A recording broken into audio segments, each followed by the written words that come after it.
ආයුබෝවන් හැමෝටම සුන්දර තනමල්විල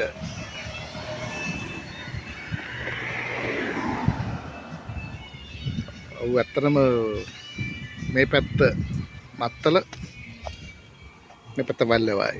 ඉතින් හැමෝම යන ඇල්ල තියෙන මේ පැත්ත. ඉතින් තනමල්ල වලට ආපුවම තනමල්ල වලේ තියෙන ප්‍රධානම සලකුණ තමයි හැමෝම අතර ප්‍රසිද්ධ නමක් තමයි ගැමි ගෙදර. ඉතින් මේක කාලයක් තිස්සේ යන ව්‍යාපාරයක්. ඇත්තටම දේශීය විදේශීය සියලු දෙනා ආහාර ගන්න කැමති තැනක්. මොකද කට රහට තමුන්ට ඕන විදියට ආහාර තියෙන තැනක්. ඉතින් අද මම ඉන්නේ තනමල්විල ගැමි ගෙදර.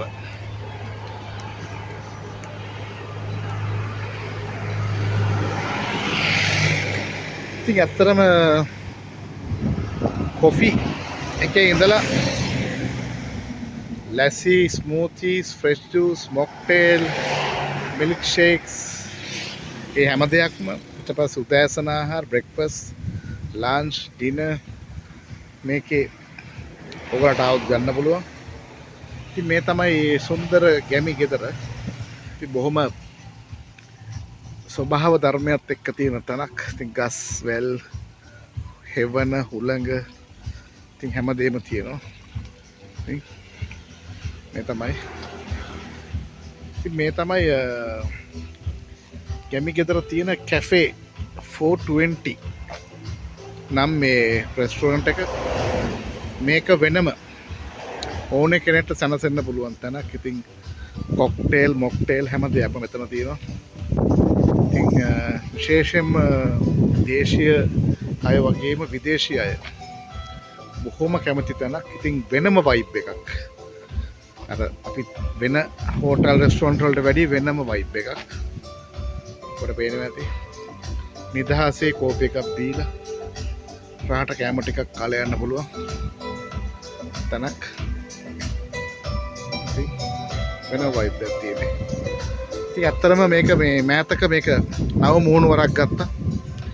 ඉතින් වෙනදටත් වැඩි අලුත් වෙලා නැවුම් වෙලා දැන් තනමල්විල ගැමි ගෙදර කැෆේ 420 සහ මේගොල්ලගේම තියෙනවා මේකට එහා පැත්තේ හොඳ බුෆේ එකක්.